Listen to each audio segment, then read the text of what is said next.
Greetings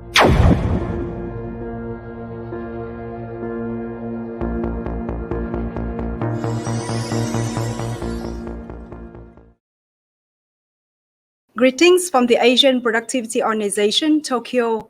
This is Huongo from the Policy and Analysis Unit, and welcome to our today's productivity talk on the topic of STEM and the future workforce. STEM is abbreviated from science, technologies, engineering, and math. And the idea of using STEM as one word is to bring the four learning areas together to enhance the understanding of the world and to tackle the challenges that the societies are facing. So STEM education provides abundance of opportunities for the workers of the future and to develop relevant skills, knowledge, to think outside the box. And STEM is believed to foster creativity and divergent thinking at individual level. It also nurture the innovative approach in industries and develop sustainable solution at aggregate national level.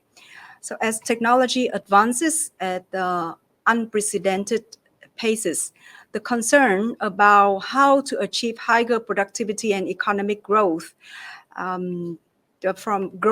inducing from rapid technological advances is getting more intense, and the demand for innovation by STEM professionals is at an all-time high.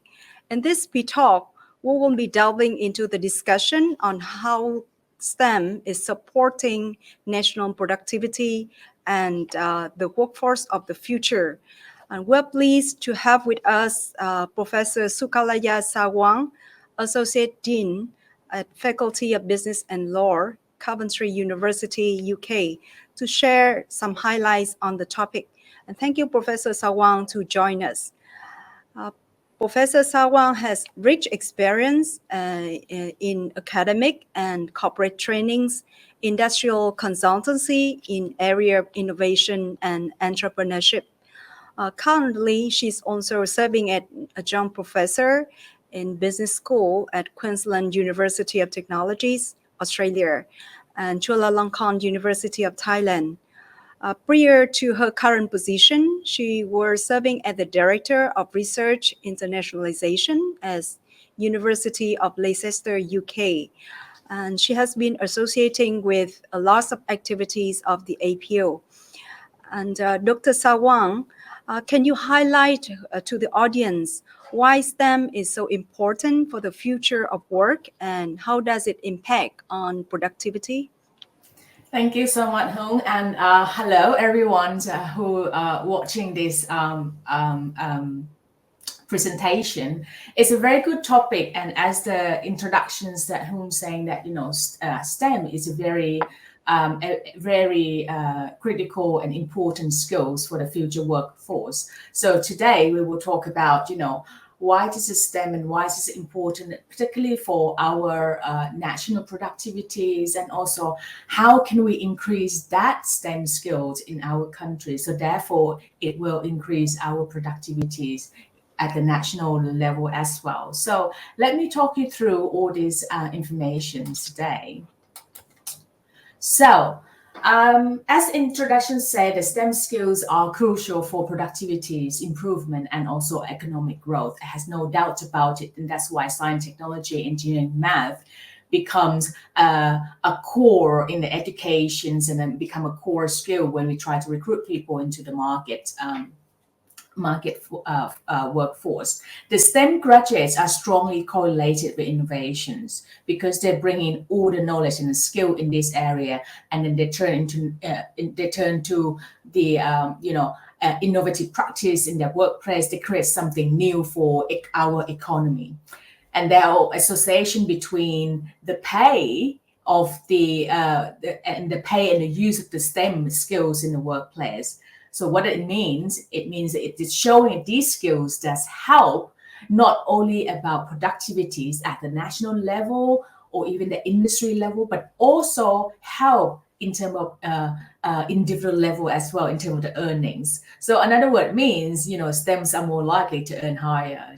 There's more details that coming up about these things as well. So what our future like?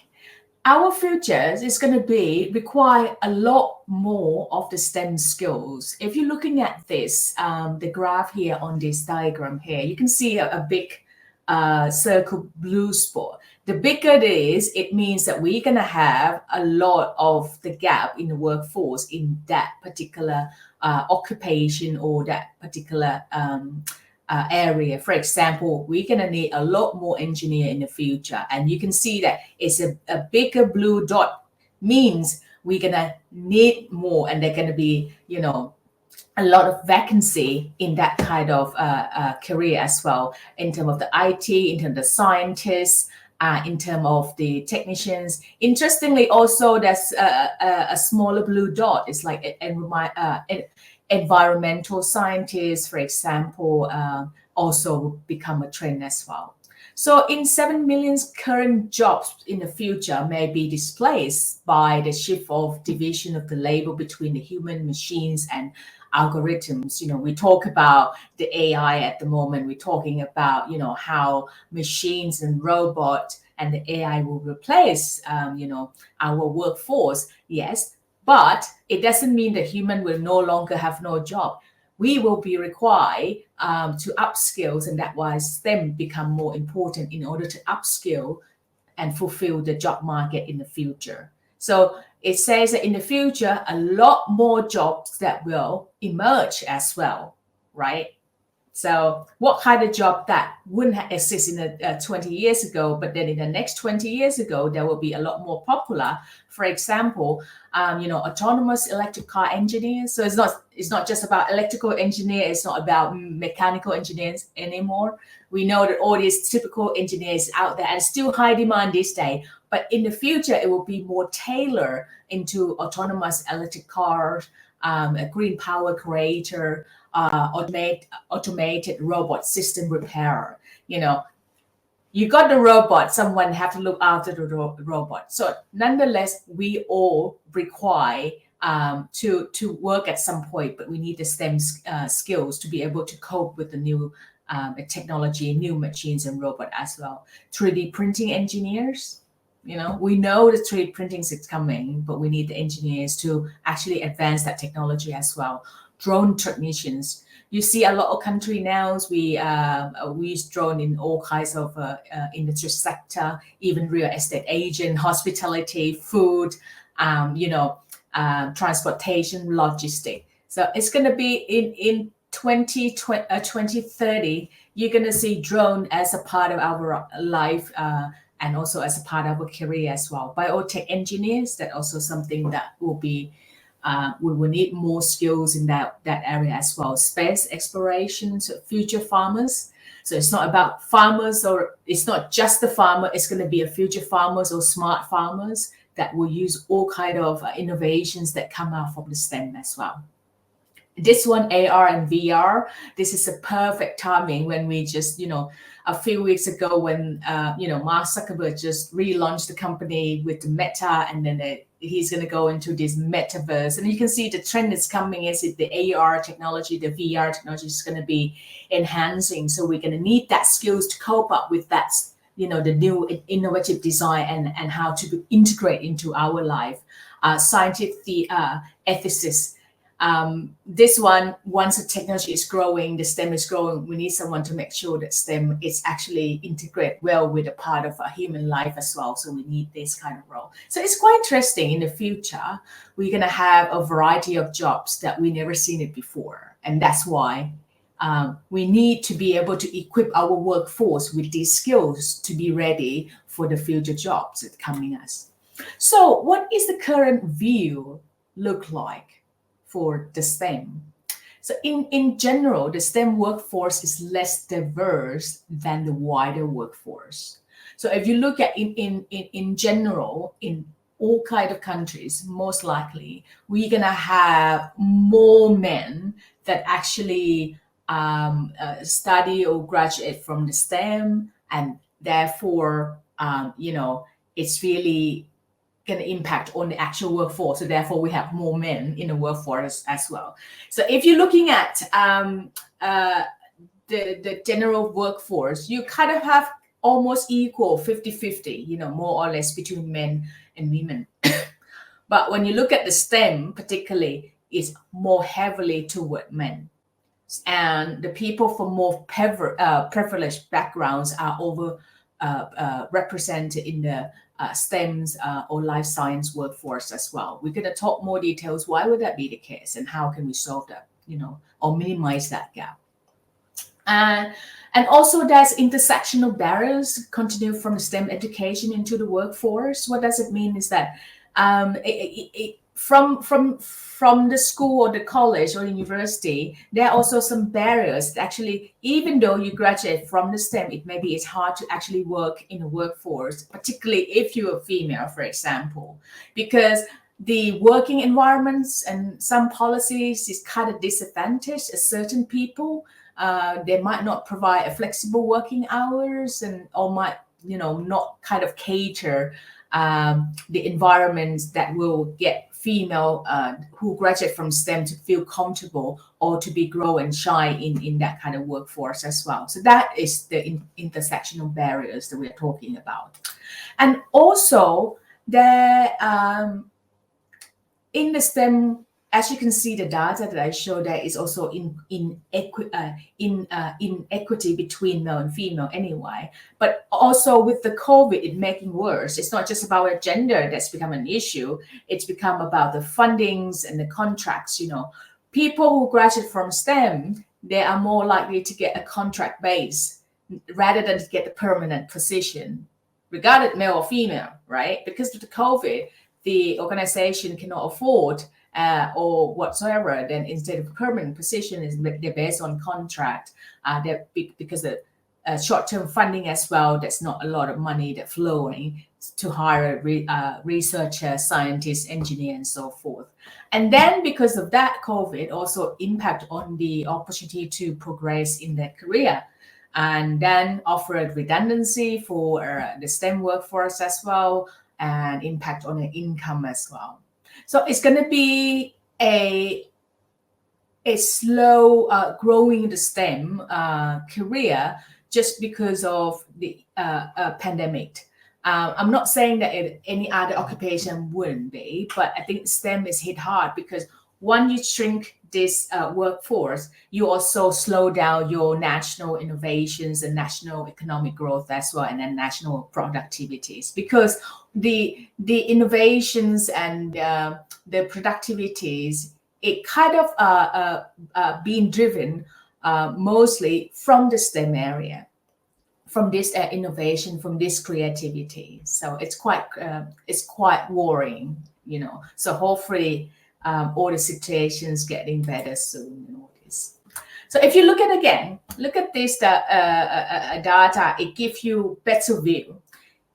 In 100 students in university or in the college, it's about 35% that's actually female students who actually study STEM. And if you look at all the details of science, math, computer science, and engineering, you can see that the proportion is quite significantly different.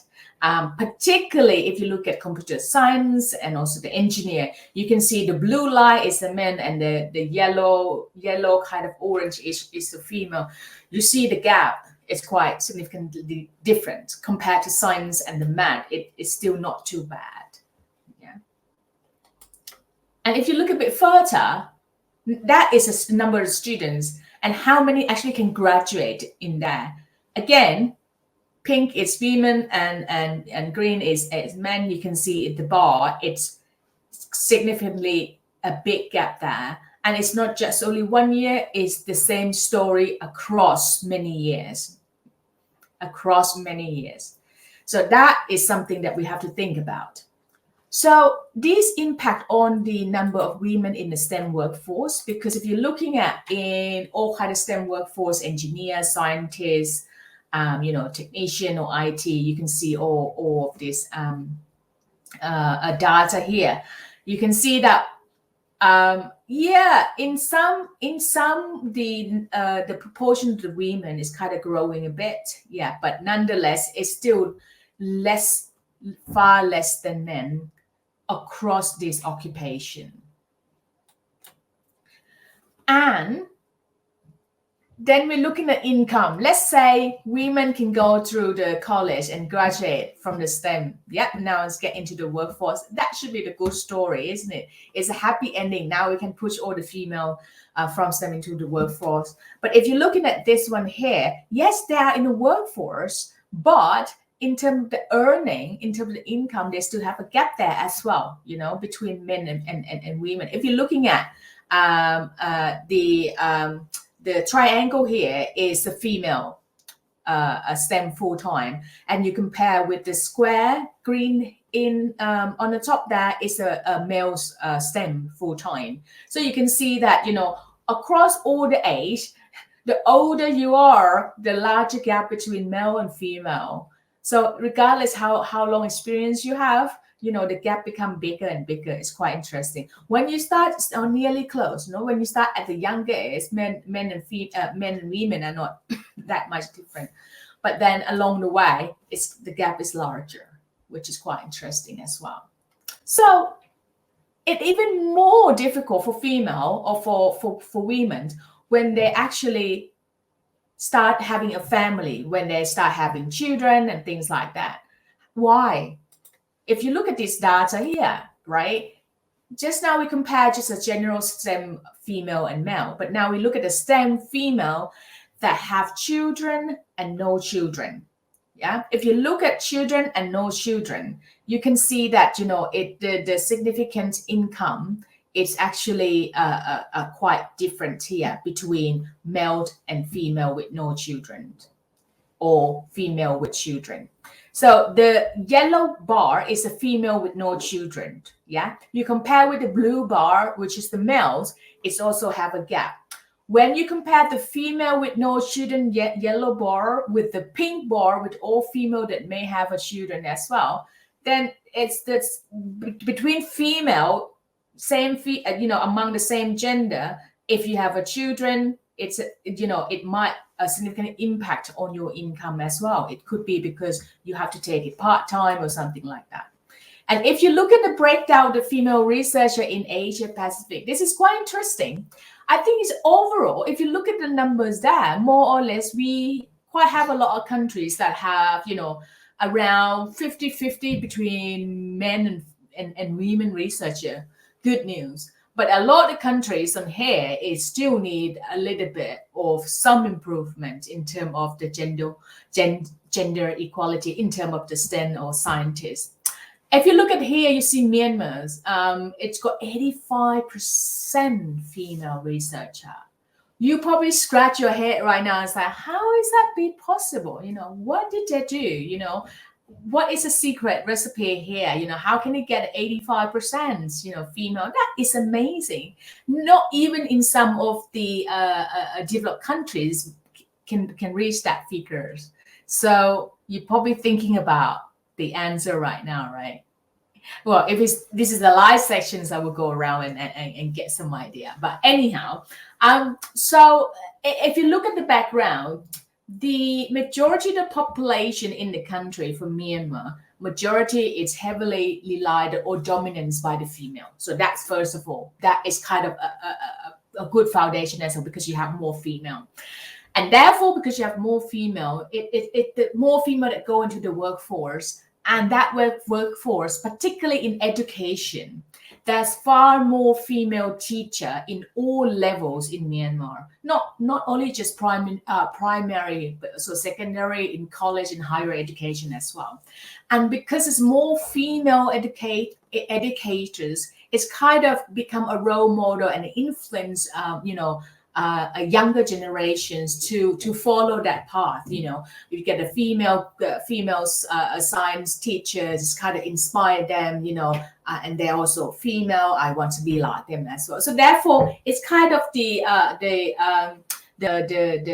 effects that, you know, knock on from one or another. So that's some of the reason why Myanmar. But it doesn't mean that other countries can't improve because you have more populations that heavily dominated by male. Therefore, we can't do it. No, I don't think that will be the case. So that will be the way that we can get around with that.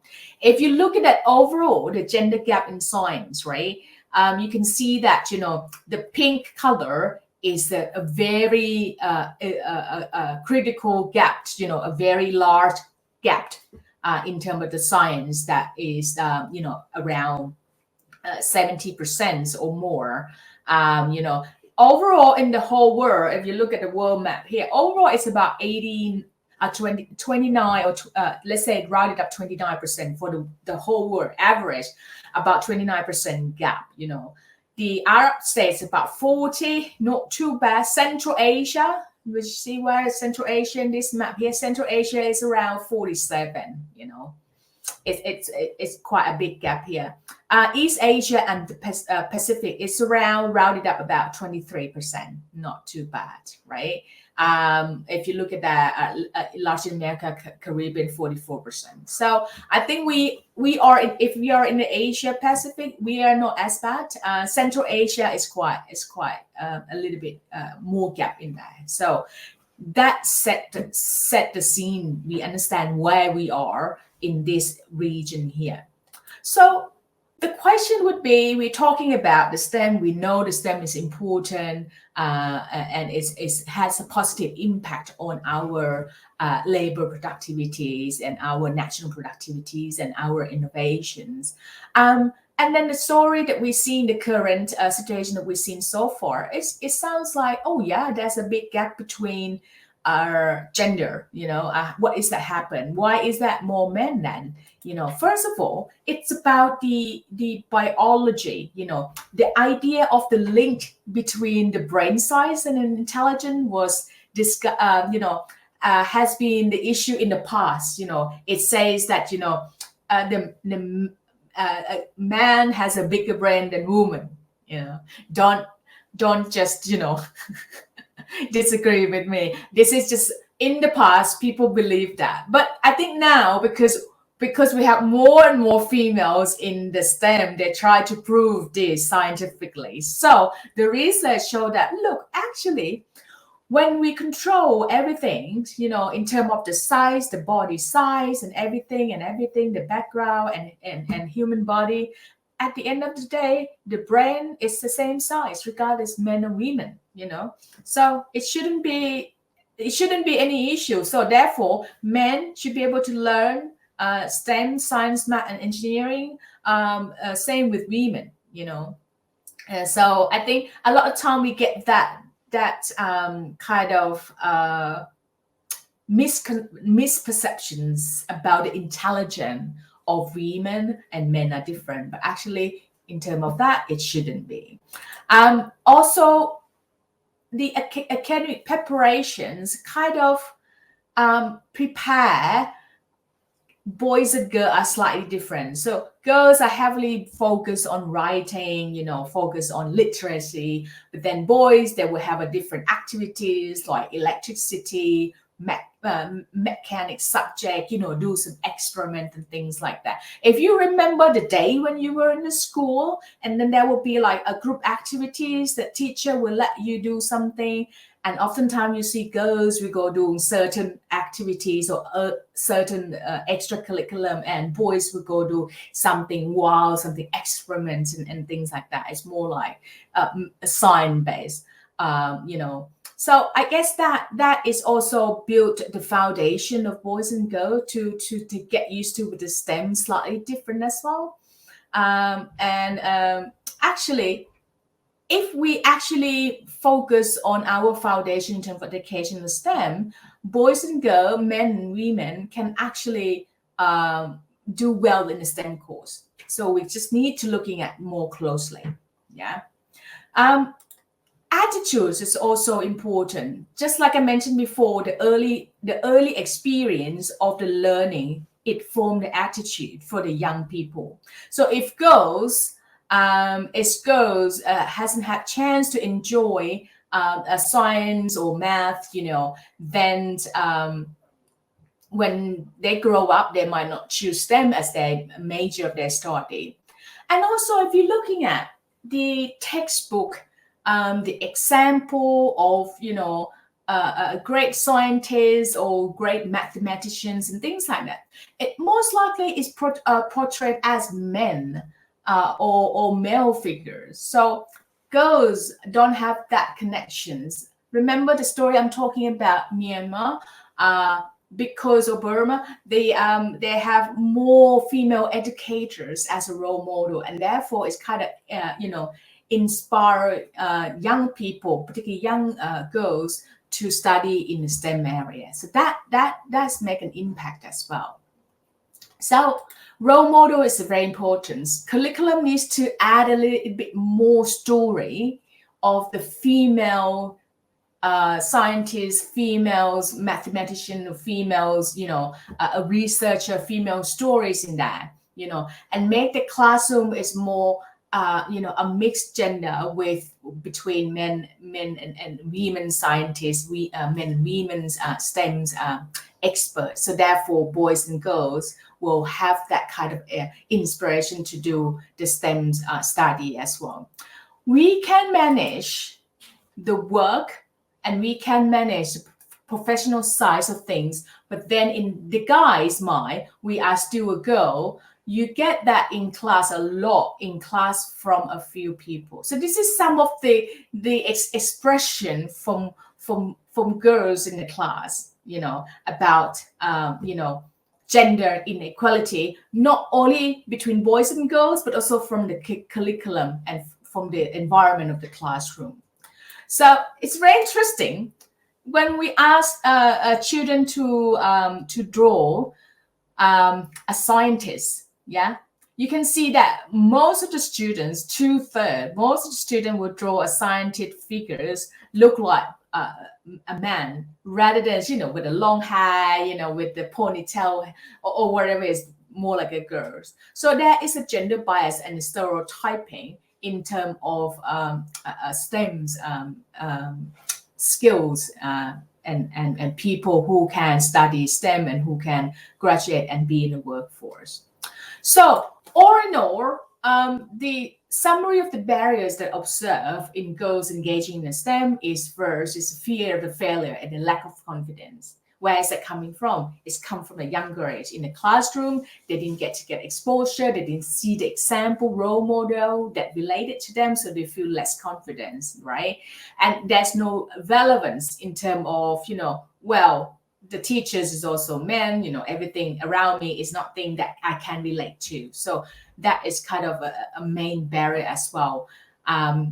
This is important. There is no links in terms of humanness around STEM, because the STEM is all around science, technology, mathematics and things like that.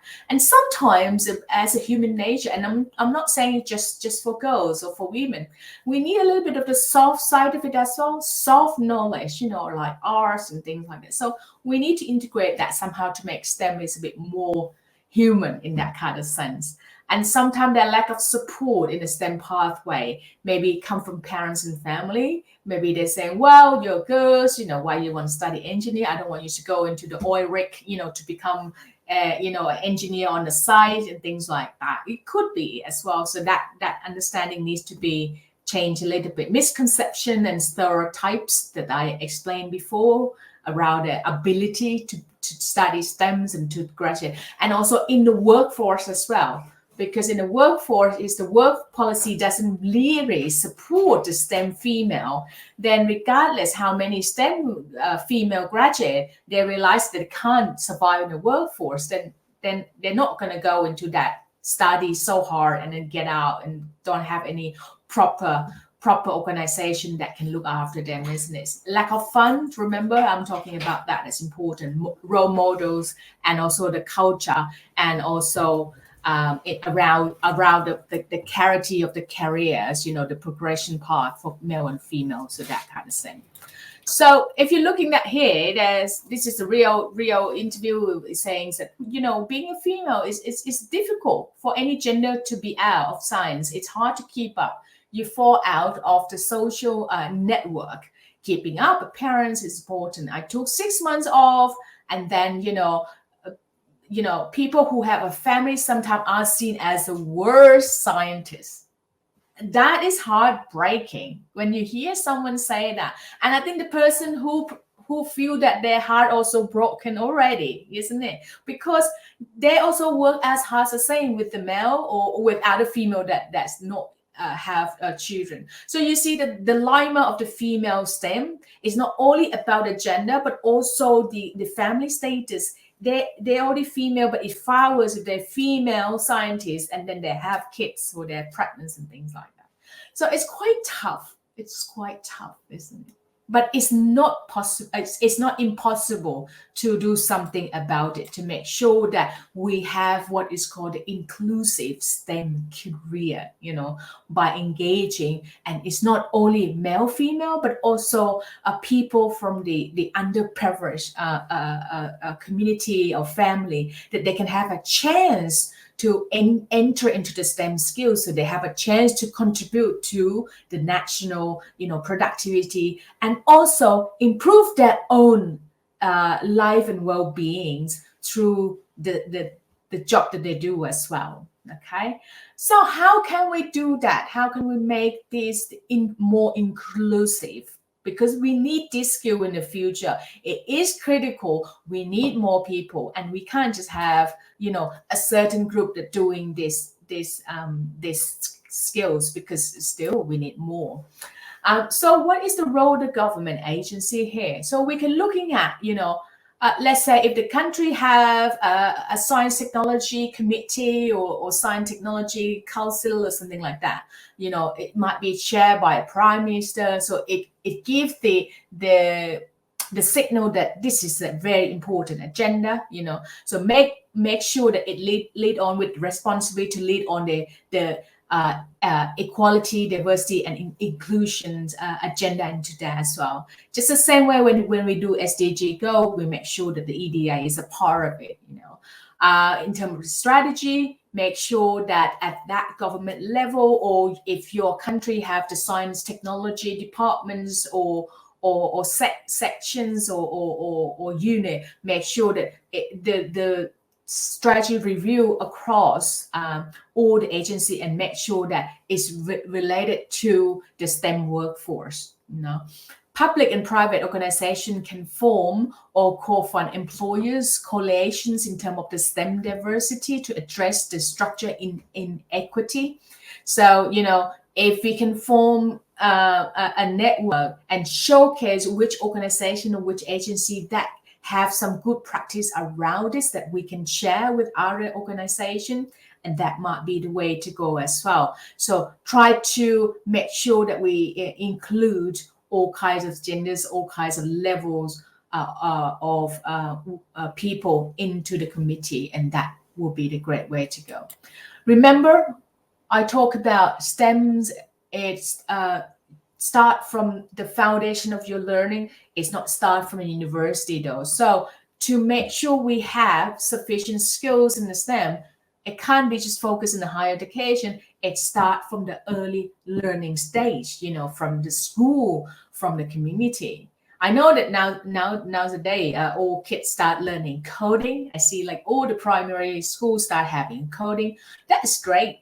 So that is just one little thing. But again, if you go looking at the coding class, particularly if it's not a compulsory, if it's something the extracurricular, if you're looking at those class, you see more boys in there. So it still hasn't get that concept of inclusivity just yet. Okay. But we are getting there. We're looking at the foundation. We need that start from the younger age, from the school, from community, from the school, and they can go into the higher educations, and they can go to the industry sector, and then the nationwide. That's great. Don't forget, we need a role model. That will encourage that not only the young people but also in terms of the girls as well as boys, of course, balance it out. So role of education is very important. We need to have what we call is the gender responsive STEM pedagogies. How would that be? Some example, make sure the curriculum include the balance between boys and girls, male and females, from different background. For example, teachers, we need more women teachers, for example, materials. Try to have that STEM digital connectivities. So therefore, we don't leave any kids behind. Not only, not only rich kids can go to the STEM class, but also kids who average or kids with lower income family, they can access to the STEM education equally. I think this is important because a lot of time, the STEM education is only in a certain area and certain group, or you need to pay extra to get that kind of skills and knowledge. How can we use that digital technology and educational technology that can allow the widening participation? That would be good. You should have a bit of the transition school to work as well. Last but not least, the financial incentive, very important to make that STEM become more inclusive and we don't have much of the gap in that. A committee can support as well, try to celebrate the success. This is important. Apart from everything else, try to make the organization, committee, workplace, or department welcome to girls and men, girl and women from the STEM. But also, don't forget to highlight the success of the girls STEM. We highlight enough for the male in the STEM. Now we got to highlight a success from this girls in STEM as well.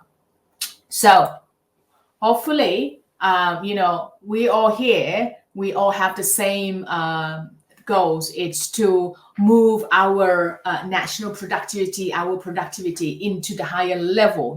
This is great. One way to do it, of course, is about the science, technology, engineering, and math skills that are quite critical to move this agenda forward in terms of productivity. So there's something around the STEM that we can do in our country. So we have to look back into your country. How can we implement this? How can we engage to your government agency, education agency, industry agency, community agency to make this one more inclusive? Because this is going to be win-win for all of us. All right. Okay. So I conclude my presentations for now. Thank you. I think next will be questions. Thank you so much, Professor Sawang, for providing an insightful pictures about building up an inclusive STEM workforce for the future. We have seen that there's a consistent gap in terms of gender in participation in STEM education and career. But from another perspective of diversity for the workforce of the future, there's also another group of disadvantaged youth, the young people who have fewer opportunities to education despite their wishes to pursue the STEM education. So in your view, how should we do to bridge the gaps, the educational divide in STEM skill trainings? Very good questions. And I think it's two things. First, money. Second, technology. I think at the end of the day, we all talk about money. We need to have that kind of a scholarship or money support for those disadvantaged children from disadvantaged community to be able to get into the STEM education. So therefore, they can change their life once they graduate. Remember, I'm talking about if you graduate from the STEM, you are more likely to get paid higher, So that would change their life and also impact on national economic growth as well. This is great. Apart from that money issues or financial support, I think we can utilize the technology. In today's, we have so advancement in terms of the technology, the education technology, that we can provide the STEM education to any kids that maybe live in a rural area. They can't come into the big city to study. So they can get some STEM education. We can build their confidence and their inspiration about studying STEM. And maybe they will try to go into the STEM when they go even higher in the college or something like that later on, which can have more financial support for their study as well. So that would be my opinion. I think these are the two key important factors that to build up the younger generation's confidence in their own ability, and also paving the way for us to access to the education by financially supporting them. And they are the young generation is the futures or the tomorrow's workers, also the tomorrow's problem solvers and leaders.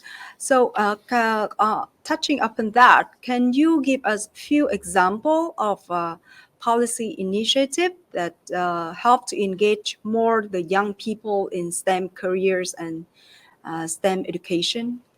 Yep. So I guess that, for example, I can give example like in Australia and in the UK, we have a scholarship for young people to study in STEM. So I guess that the government have a good policy in that kind of sense.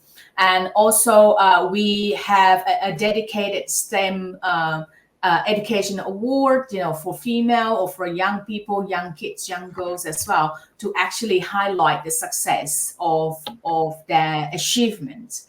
Apart from that, also the new curriculums, they kind of change and adapt and make sure that now every stage of the learning there is STEM elements embedded into all curriculum, all levels, rather than wait until a little bit older and then have it. So I think this is small things that not only the Western countries can do. I think in our country, in Asia Pacific, we can implement it. It can start from small, from the curriculum reform, and that would be the step way to go.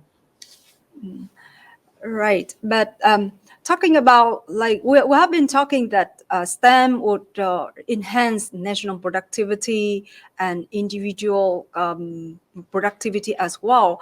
But in your experience, is there any example that the investment in STEM education from the government or the region translate actually into higher labor productivity? Yeah, good one.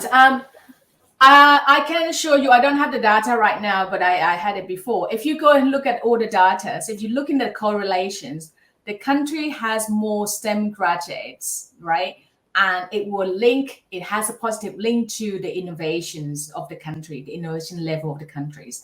And the innovations have also linked with the national productivities and economic growth. So these things are correlated at the national level. So it's got the evidence that the more STEMs graduate, the more STEM people, it will impact on that positive outcome at a national level. So it's no doubt why we need the STEM skills in our nations because of that.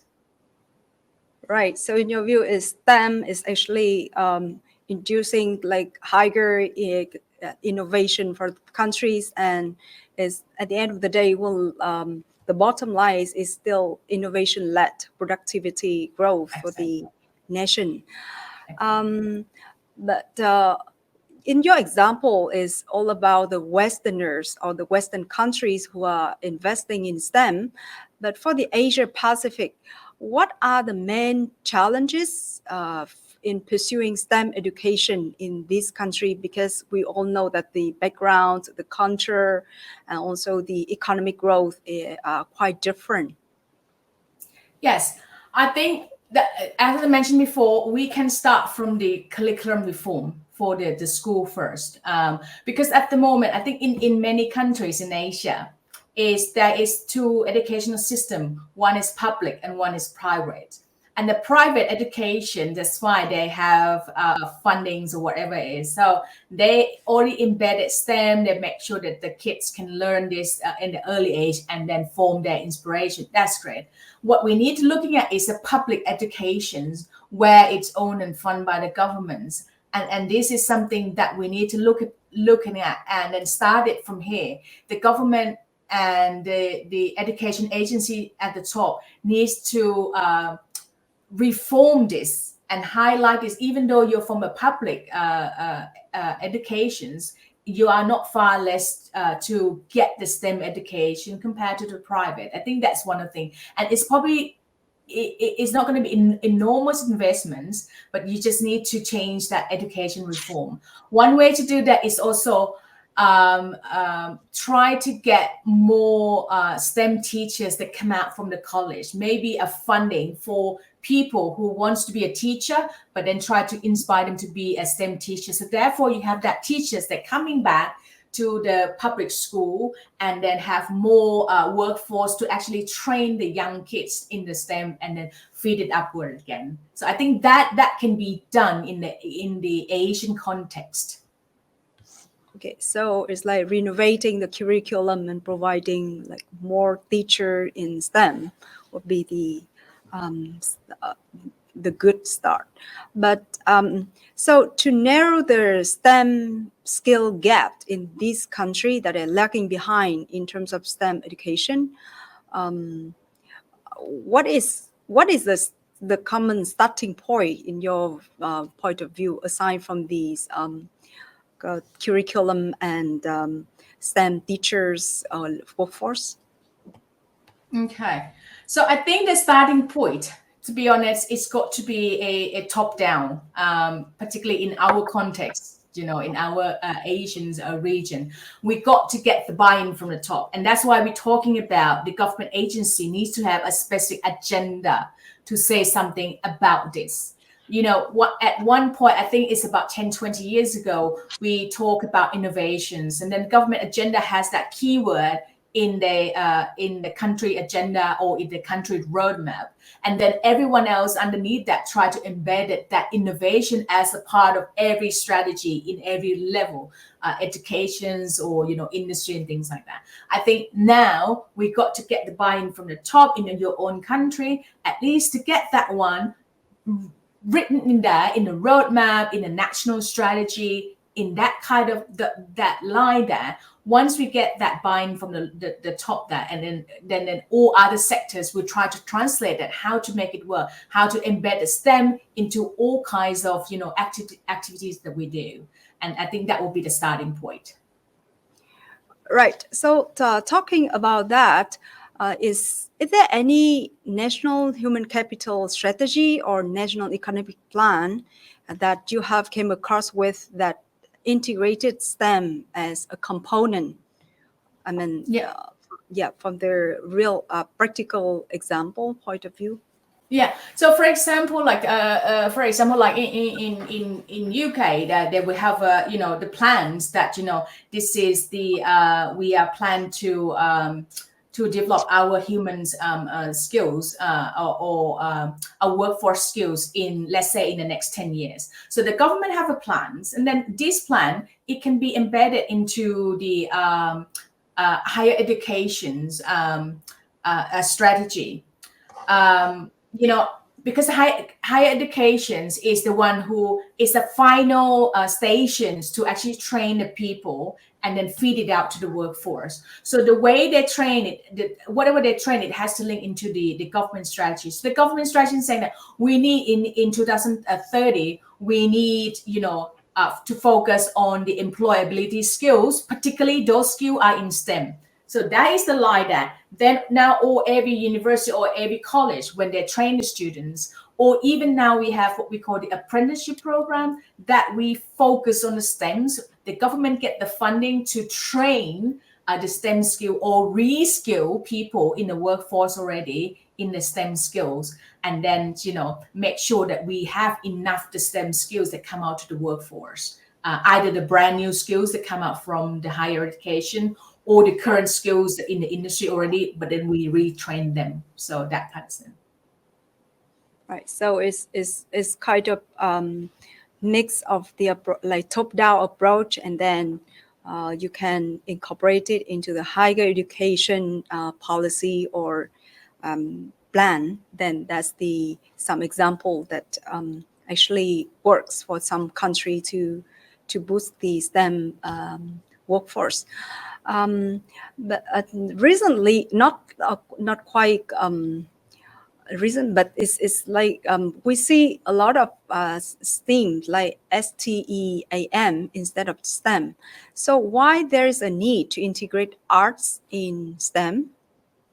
I really like these questions. I would have talked about it, but the topic I've been asked is to talk about the STEM, and I was just like, And if you recall, I mentioned a little bit that maybe we need to put some humane elements into the STEM as well, because like science, technology, engineering, or math, it's really a hardcore science. It's very raw, and sometimes these knowledge is lack of the elements of humanities. So having the arts to be a core focus of a national policy, it might also be well as well, because you can balance out with the hard science and the soft science. Imagine that if everyone keep focusing on the robots and robots, where we are going to focus on emotions and the senses and those kind of the soft skills that we should embed it into the STEM as well. So I think it's a good point. I like the idea, and I totally agree that perhaps we need to add the elements of the arts with the STEM. Right. It's just the same way with like innovation policy. Nowadays, we talk a lot about innovation for societal problems, or even in like Japan, the society for 5.0 of them is also take like the human at the focus. So it must be the same approach you're saying with integrating arts into STEM. And I think we are running out of time for this program, but do you have any final message to our audience to conclude your talks today? Thank you. I guess that the take home message for everyone is that we know the future STEM skills are critical, and we need people to either train these new skills as a new skills or retrain them. So we have the current workforce that we can retrain them to have these skills. So I think education will be the key to have this agenda success. Nonetheless, you can't avoid education. Education it's not only mean about the education from the primary, secondary, and the university, but also the education in industry. So we need to think about, perhaps we need kind of the education for industry to quickly train them to make sure that they're ready. This one will be easier because they already have the working experience. We just need to get them some skills about the STEM, and then they can take it to the next step. So that would be some key message for me. So thank you a lot, Professor Sawang, for your sharings, your highlights today. You have discussed a lot about the value of STEM skill and the challenges in pursuing STEM education and career, especially from the perspective of inclusive workforce for the future. So you also share some initiative of some of the governments to build up an inclusive STEM workforce. So we'll also thank you, the viewers today, for watching our talks. We hope that this very short 1 hour session could give you some glimpse of how important STEM is, and what is the role of different stakeholders in the society, like governments, industry, and academia, to build up an inclusive workforce for the future. And we look forward to seeing all of you again in our futures APO-P Talks. So keep safe and stay tuned to our P Talks. Thank you. Thank you, everyone.